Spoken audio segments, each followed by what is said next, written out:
അടുത്ത ആളാണ്, വീട്ടിലെ അംഗത്തെ പോലെയാണ് എന്നും പറഞ്ഞ് മറ്റുള്ളവരുടെ മുന്നിൽ വെച്ച് ദേവികയെ പേര് പറഞ്ഞ് വിളിക്കരുത്. മാഡം എന്ന് തന്നെ വിളിക്കണം. ഈ കാര്യത്തിൽ നിന്നെക്കാൾ വിവരമുണ്ട് എനിക്ക്, അല്ലേ ദേവി മാഡം? ആ അതെ ഡ്രൈവറേട്ടാ. പുറപ്പെടാം മാഡം. ആ ആയിക്കോട്ടെ, ഇറങ്ങാം. അമ്മ നീ വന്നേ. എന്താടാ? അമ്മേ, ഞാനപ്പോ എന്റെ പുതിയ ജോലി ആരംഭിക്കുക. അമ്മ അനുഗ്രഹിക്കണം. എന്റെ മോനെ, ഐശ്വര്യമായിട്ട് പോയിട്ട് വാ മോനെ. ഗൗരി, ശരി, പോയിട്ടെ. അളയാ, പുതിയ ദൗത്യം ഏറ്റെടുക്ക. എന്റെ ഭാര്യ നോക്കിക്കോണേ. ഓ ആ ശരി എന്റെ ശരി. ഗൗരി ഇറങ്ങട്ടെ. അയ്യോ മാഡം,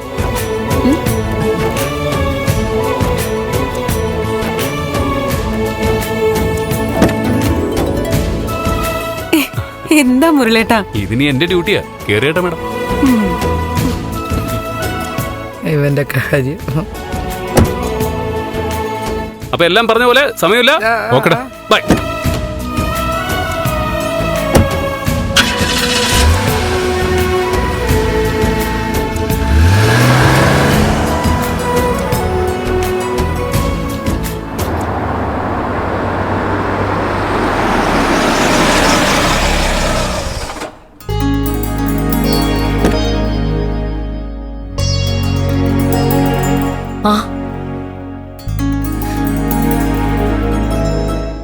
ചന്ദ്രമതിയോ? വാ വാ.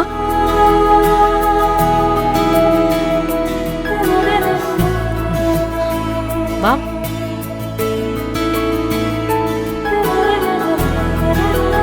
നിന്നെ ഇന്ന് വിളിക്കണോന്ന് കരുതിയതേ ഉള്ളൂ. ഓ പിന്നെ വിളിക്കണോന്ന് കരുതി. വെറുതെ എന്നെ കണ്ടപ്പോ സന്തോഷിപ്പിക്കാൻ വേണ്ടി ഒരു ഡയലോഗ്. സത്യമായിട്ടും വെറുതെ പറയുന്നല്ല, ഒരു താങ്ക്സ് പറയണമെന്നുണ്ടായിരുന്നു. താങ്ക്സോ? എന്തിന്? ദേവിക മോൾക്ക് ഒരു നല്ല സാരഥിയെ തന്നതിന്. മുരളിയെ നീയല്ലേ ഇങ്ങോട്ട് അയച്ചത്? ഞങ്ങളുടെ കുടുംബത്തിലെ അംഗത്തെ പോലെ ഒരാളായിരുന്നെങ്കിലും ഈ രീതിയിൽ ഞങ്ങൾ ചിന്തിച്ചിട്ടില്ലായിരുന്നു. നന്ദനും സിദ്ധുവിനും ഒക്കെ ഒരുപോലെ സന്തോഷമായി. ദേവികയ്ക്കൊരു സംരക്ഷണം കിട്ടി. ഇനി പേടിക്കണ്ട. എന്നാലൊരു ശ്രദ്ധ വേണം. ദേവിക മാത്രമല്ല, നീയും സൂക്ഷിക്കണം. എത്ര സൂക്ഷിച്ചാലും വരാനുള്ളത് എവിടെയായാലും വരും ചന്ദ്രമതി. അത് വന്നോട്ടെ, പക്ഷെ നമ്മൾ അശ്രദ്ധ കാണിച്ചൊന്നു വേണ്ടല്ലോ. നീ ഇരിക്കെ, ഞാൻ കോഫി എടുക്കാം. ഏയ് പ്രഭേ, ഞാൻ നിക്കുന്നില്ല. ഞാൻ വന്നത് നിന്നെ ഒന്ന് ക്ഷണിക്കാനാ. എന്തിനു ക്ഷണിക്കാൻ? നാളെ മീരയുടെ ഓർമ്മ ദിന. അമ്പലത്തില് ഒരു അന്നദാനം നടത്തണം. ഇടയ്ക്ക് മീരയുടെ ഓർമ്മയ്ക്ക് വേണ്ടി നടത്തുമല്ലോ. നാളെ വിപുലമായി തന്നെ ആ ചടങ്ങ് നടത്തണം. നന്നായി ചന്ദ്രമതി. പ്രഭയും കൂടി വരണം. നമുക്ക് ഒരുമിച്ച് പോവാം.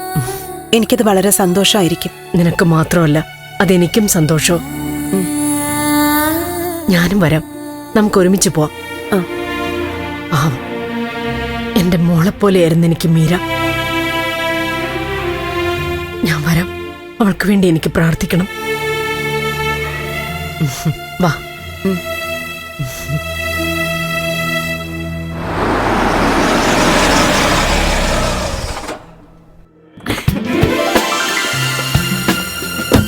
അമ്മേ, ദേ എംഎൽഎ വന്നിരിക്കുന്നു. ദേ വരുന്നു.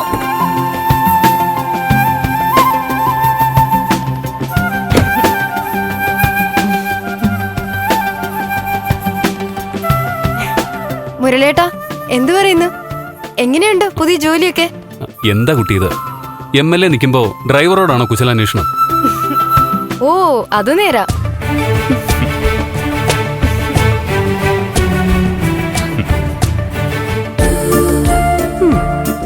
അതുകൊള്ളാലോ.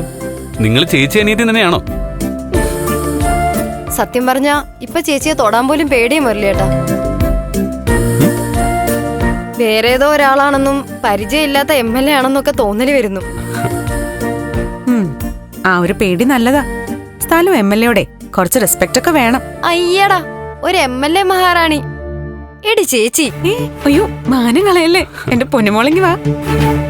അങ്ങനെ വഴിക്ക് വാ. നിന്നെ പറഞ്ഞ് തോപ്പിക്കാൻ പറ്റില്ലല്ലോ.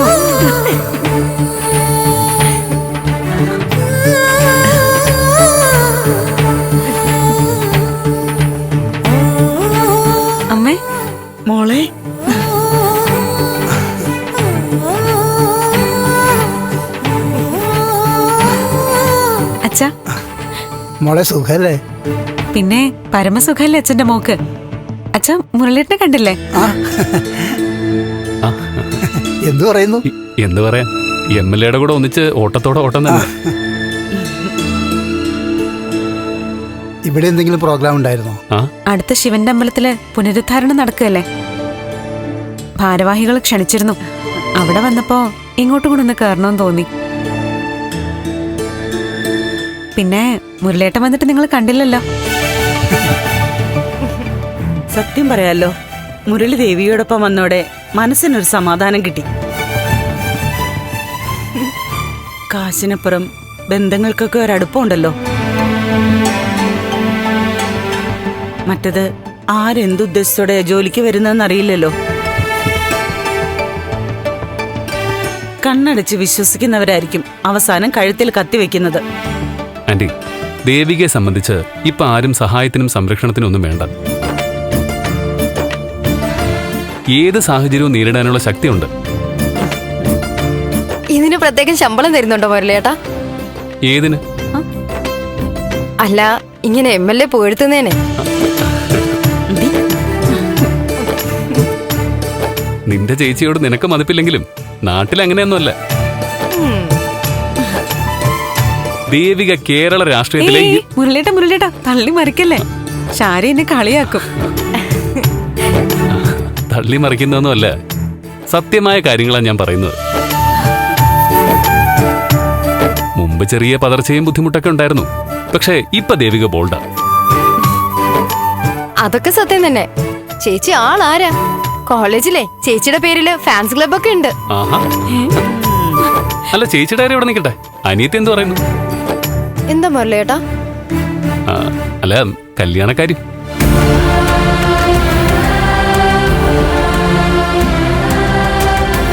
എന്തു പറ്റി? കല്യാണത്തിന് ഞങ്ങൾ എപ്പോഴും തയ്യാറാ. മുരളിയേട്ടാ, നമുക്ക് കുറച്ച് കാര്യങ്ങൾ ഗൗരവമായിട്ട് ഡിസ്കസ് ചെയ്യാനുണ്ട്. കല്യാണക്കാരുമല്ലേ? ആ ആ അത് നീ നവീനുമായിട്ട് സംസാരിച്ചാൽ മതി. വാ, അകത്തേക്ക് ഇരിക്കാം. രാധിക, ചായ എടുക്ക്. അമ്മേ, ഒട്ടും സമയമില്ല, പെട്ടെന്ന് വേണം.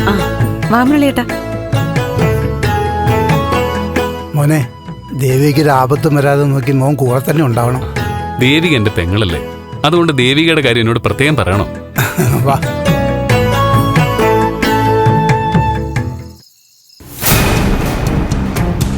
മീരയുടെ ഓർമ്മ ദിനമൊക്കെ തന്നെയാണ്. ആ ദിവസം പ്രത്യേകത ഉള്ളതും തന്നെ. അന്നേ ദിവസം പാവങ്ങൾക്ക് വേണ്ടി എന്തെങ്കിലുമൊക്കെ ചെയ്യുന്നത് നല്ലത് തന്നെ. പക്ഷേ അതിനൊരു കണക്ക് വേണ്ടേ?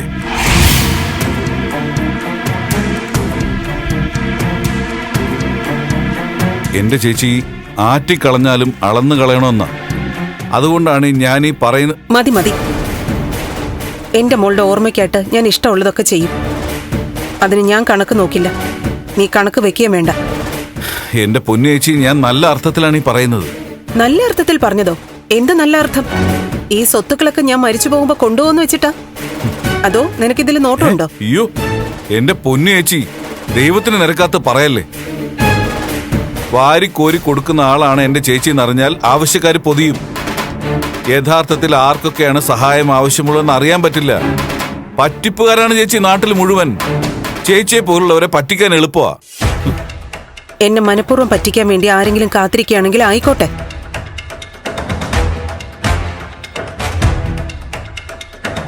എന്റെ മോളും ഭർത്താവും നഷ്ടപ്പെട്ടതിനേക്കാൾ വലുതൊന്നും അല്ലല്ലോ കുറച്ച് രൂപ പോകുന്നത്. അത് പൊയ്ക്കോട്ടെ. ചേച്ചിയുടെ തീരുമാനം അങ്ങനെയാണെങ്കിൽ അങ്ങനെ. ഞാൻ ചേച്ചിയുടെ നല്ലതിനു വേണ്ടി പറഞ്ഞേ ഉള്ളൂ. ഞാൻ നിന്നെ കുറ്റപ്പെടുത്തിയതൊന്നും അല്ല ത്യാഗരാജ. മീരയെക്കുറിച്ച് ഓർമ്മിക്കുമ്പോ സഹിക്കാൻ പറ്റുന്നില്ല. ആ ഒരു നീറ്റില് ഇങ്ങനൊരു പുണ്യം ചെയ്യുമ്പോ കുറയും. അതിനു വേണ്ടിട്ടാ. എന്റെ മോക്ക് ഒരു സന്തോഷാവട്ടെ. അവളുടെ പേരില് അമ്മ പാവങ്ങളെ സഹായിക്കുന്നത് കണ്ട് അവളുടെ ആത്മാവ് തൃപ്തിപ്പെടട്ടെ.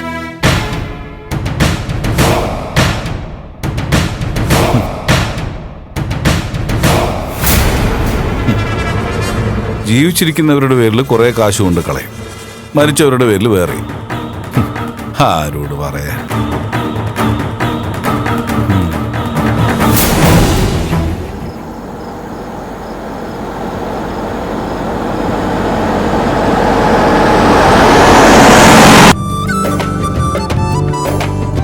MLA ഗംഭീരമായിട്ട് സംസാരിച്ചു. ആൾക്കാരുടെ ഇടയിൽ നിൽക്കുമ്പോഴേ ഞാൻ ശ്രദ്ധിച്ചത് അവരുടെ പ്രതികരണം എല്ലാവർക്കും നല്ല ആവേശമായിരുന്നു. ഞാൻ ഉറപ്പായിട്ടും പറയുന്നു, രാഷ്ട്രീയത്തിൽ MLA വലിയൊരു സ്ഥാനം നേടും. നാടിനു വേണ്ടി എനിക്ക് സാധിക്കും വിധം എന്തെങ്കിലുമൊക്കെ ചെയ്യണമെന്നുണ്ട്. പക്ഷെ രാഷ്ട്രീയമാ, സാധ്യതകളേക്കാൾ പരിമിതികളാ കൂടുതലും.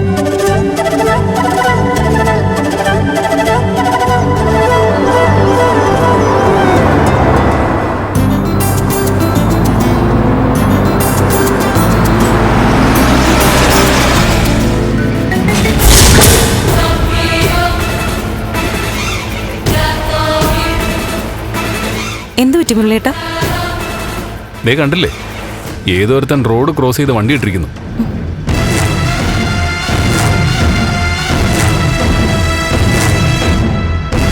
ആളടുത്ത് തന്നെ ഉണ്ട്.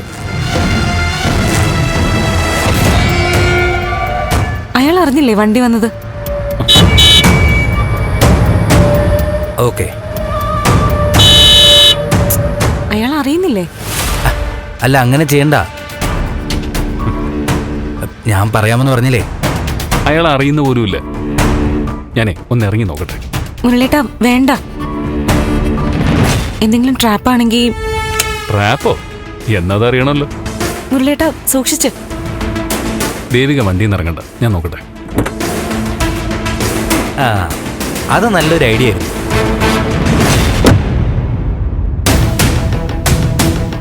ആരാത്? വണ്ടി എടുത്ത് മാറാ. അതെങ്ങനെയാ ശരിയാവുന്നേ? എന്നെ കൊണ്ട് ഇത്രയും പറയിപ്പിക്കണോ? എന്തുവന്നാലും ഞാൻ എന്ത് തോന്നിയ ദിവസോടെ കാണിക്കുന്നേ? റോഡിൽ വണ്ടി നിർത്തിയിട്ടാണോ നിന്റെ? ആ, അങ്ങനെ ചെയ്യുന്നില്ലേ നല്ലത്. മതി.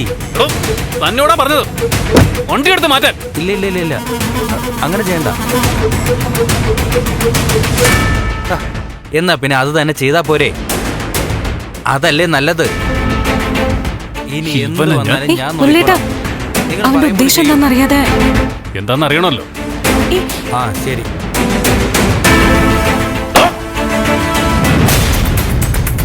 എന്താ എന്താന്നോ? വണ്ടി റോഡിൽ ഇങ്ങനെ ഇട്ടിട്ടാണോ നില? ചോദിച്ചു കേട്ടോ. അത് വേണ്ട, ആ കളി ഇങ്ങോട്ട് വേണ്ട. ഇതേ ആള് വേറെയാ, ഇത് കൊറേ കണ്ടതാ മോനെ.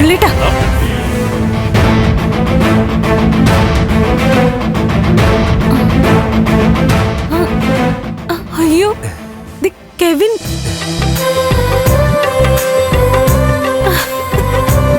അപ്പൊ നീ എന്നെ മറന്നിട്ടില്ലല്ലേ? അങ്ങനെ അങ്ങ് മറക്കാൻ പറ്റോടാ? മുരളേട്ടാ, ഇത് കെവിൻ, എന്റെ നന്ദുവിന്റെ ഒക്കെ കൂടെ പഠിച്ചതാ, ഞങ്ങളുടെ ബെസ്റ്റ് ഫ്രണ്ട്.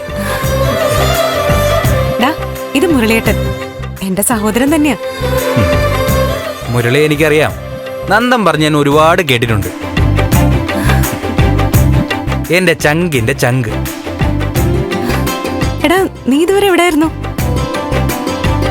അല്ല, നീ എങ്ങനെ ഇവിടെ വന്ന് വിട്ടെ? വണ്ടിക്ക് എന്തെങ്കിലും തകരാറാണോ? അതൊന്നുമല്ല, നിന്നെ കാണാൻ വേണ്ടി തന്നെ വന്നതാ. നീ ഫംഗ്ഷൻ കഴിഞ്ഞ് ഇതുവഴി വരുമെന്ന് ഒന്ന് ഊഹിച്ചു. ഒരു സർപ്രൈസ് തരാൻ വേണ്ടി കാത്തിരുന്നതാ. ആ, വല്ലാത്തൊരു സർപ്രൈസ് ആവുമായിരുന്നു.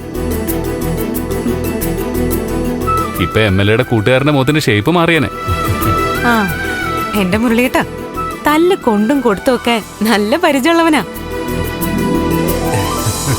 കോളേജിൽ ഞങ്ങൾക്കൊരു പ്രശ്നം ഉണ്ടായാ പിന്നെ ഇവ മുന്നും പിന്നും ഒന്നും നോക്കില്ല, ഞങ്ങൾക്ക് വേണ്ടി അങ്ങ് ഇറങ്ങും. എത്ര എണ്ണത്തിനാ ഇവൻ കൂട്ടുകാർക്ക് വേണ്ടി തല്ലി ആശുപത്രിയിലാക്കിയിട്ടുള്ളത്. ആഹാ, ഒരു MLA എന്നെ ഇങ്ങനെ പൊഴുത്തുന്ന കേൾക്കാൻ എന്താ ഒരു സുഖം. പുകഴ്ത്തലോ? മുരളിയേട്ടാ, ഒരു പുകഴ്ത്തലും അല്ല. ഓ, ഉള്ളതിന്റെ 4 പോലും ആവില്ല പറഞ്ഞു തുടങ്ങിയ. ആ, അതിരിക്കട്ടെ, അപ്പൊ ഞാൻ MLA ആയതൊക്കെ അറിഞ്ഞൂല്ലേ? എല്ലാം അറിഞ്ഞു. നന്ദന്റെ അമ്മ പ്രഭാവതി നീയും തമ്മിലുള്ള മത്സരത്തിന്റെ ഓരോ ദിവസത്തെയും കാര്യങ്ങൾ എനിക്കറിയാം. സിദ്ധാർത്ഥൻ അങ്കിൾ ജയിലിൽ കിടന്നത്, മീര മർഡർ കേസ്, എല്ലാം ഞാൻ അറിയുന്നുണ്ടായിരുന്നു. ദുഷ്ടാ, എന്നിട്ടാണോ നീ ഒന്ന് വിളിക്കുക പോലും ചെയ്യാഞ്ഞേ? ഞാൻ ഈ ബിസിനസിന്റെ കാര്യങ്ങളൊക്കെ ആയിട്ട് ഇച്ചിരി കറക്കുമായിരുന്നേ. സിംഗപ്പൂർ, ജപ്പാൻ, ജർമ്മനി, അങ്ങനെ ഒരു ചെറിയ കറക്കം. ഉം. നിങ്ങളെ നേരിട്ട് കണ്ടു വേണം കാര്യങ്ങൾ സംസാരിക്കാനെന്ന് തീരുമാനിച്ചു. അങ്ങനെതാ ഇപ്പൊ ഇങ്ങെത്തി, നേരിട്ടൊന്ന് കാണാൻ. എങ്കി വാ, നമുക്ക് വീട്ടിലോട്ട് പോവാം. അങ്ങോട്ട് വരാൻ വേണ്ടി തന്നെയാ ഞാൻ ലാൻഡ് ചെയ്തത്. അല്ലെങ്കിൽ ഞാൻ ഈ വഴി കിടക്കേണ്ട വല്ല കാര്യമുണ്ടോ? ബാക്കി വിശേഷങ്ങളൊക്കെ വീട്ടിൽ ചെന്നിട്ട്. വീട്ടിന്റെ പേരെന്താ? ചന്ദ്രോത്ത്. ഈ നന്ദൻ ചന്ദ്രോത്തിനെ നമ്മൾ തിരിച്ചു വിളിക്കുമായിരുന്നു ചന്ദ്രൻ നന്ദോത്തെന്ന്. നിനക്ക് ഓർമ്മയുണ്ടോടി? അതൊക്കെ മറക്കാൻ പറ്റുമോ? എന്നാ വാ, നമുക്ക് പോവാം. എന്നാ പിന്നെ ഞങ്ങളുടെ വണ്ടിയെ ഫോളോ ചെയ്താൽ മതി. ഞാൻ MLA വണ്ടിക്ക് എസ്കോർട്ടായിട്ട് വരാം. അല്ലല്ല, MLA പഴയ ഹീറോയ്ക്ക് പൈലറ്റ് ആയിട്ട് പോവാം.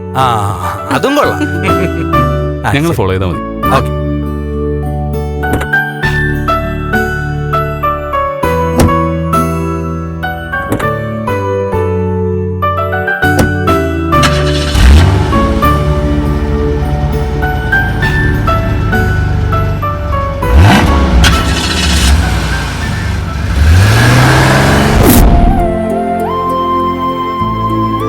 ചന്ദ്രൻ നന്ദോത്തെ,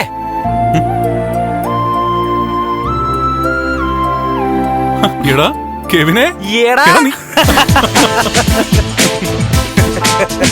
എത്ര നാളെയാണ് കണ്ടിട്ട്?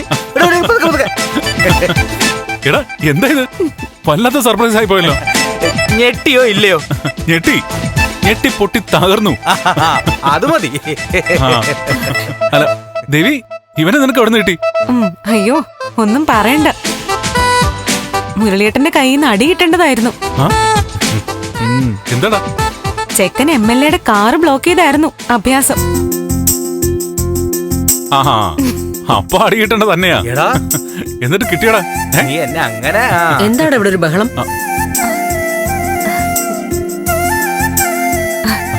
അമ്മേ, ബഹളമല്ല, നന്ദു സന്തോഷത്തിൽ ഒച്ചയിട്ടതാ.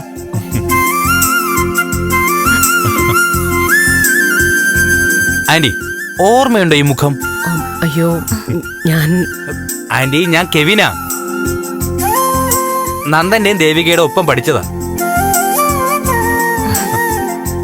പണ്ട് സിദ്ധാർത്ഥൻ ഞങ്ങൾ ആദ്യം MLA ആയപ്പോഴേ ആഘോഷ പരിപാടിക്ക് ഞാനും ഉണ്ടായിരുന്നു, ചന്ദ്രോത്തെ ആ വലിയ വീട്ടിൽ. ഞാൻ മാത്രമല്ല, അന്ന് പ്രേമം മുട്ടിട്ട് തുടങ്ങിയില്ലെങ്കിലും ഈ മംഗലശ്ശേരി മാധവന്റെ മോളും ഞങ്ങളോടൊപ്പം ഉണ്ടായിരുന്നു.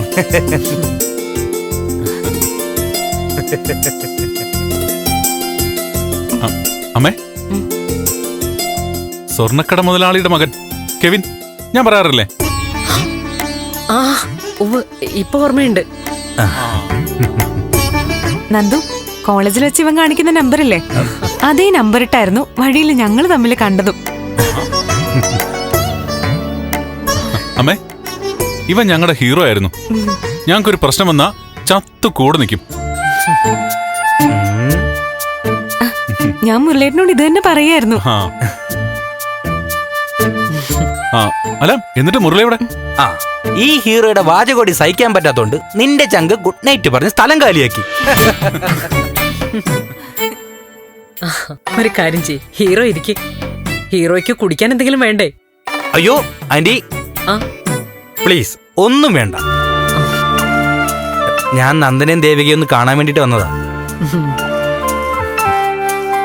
ഒന്നാമത് ഇവരുടെ കല്യാണത്തിന് വന്നില്ല. ഇവൾ MLA ആയപ്പോ ഒന്ന് വിളിക്കുക കൂടി ചെയ്തില്ല. അതിന്റെയൊക്കെ ഒരു പ്രായശ്ചിത്തം. ഓക്കെ, ഞങ്ങൾ വരവച്ചിരിക്കുന്നു അല്ലേ ദേവി? പോട്ടെ, അറിവില്ല പയ്യനല്ലേ, നമുക്കങ്ങ് ക്ഷമിച്ചേക്കാം. ഇനി മറ്റൊരു കാര്യം, എനിക്ക് വിദേശത്ത് നാട്ടിലായി കുറെ ബിസിനസ്സുകളുണ്ട്, അറിയാലോ. സത്യത്തിൽ അതിന്റെ കാര്യങ്ങളുമായിട്ട് വിദേശത്തായതുകൊണ്ടാ നാട്ടിലെ കാര്യങ്ങൾക്കൊന്നും വരാൻ പറ്റാത്തത്. കൂട്ടുകാരായിട്ടുള്ള ബന്ധവും ബ്രേക്കായത്. നീ വലിയ ബിസിനസ് മാഗ്നറ്റ് ആണെന്ന് ആരൊക്കെയോ പറഞ്ഞു ഞാൻ അറിഞ്ഞു. മാഗ്നറ്റ് ഒന്നും അല്ല. എടാ, ഞാൻ പറയാമെന്നൊന്ന് പറയട്ടെ. നാട്ടിലെ ബിസിനസ്സുകൾക്ക് എന്റെ കൂടെ നിന്ന് കാര്യങ്ങൾ നോക്കാൻ എനിക്കൊരു പാർട്ട്ണറെ വേണം. എന്നുവെച്ചാ വർക്കിംഗ് പാർട്ട്ണർ, ഫണ്ട് ഇടണ്ട,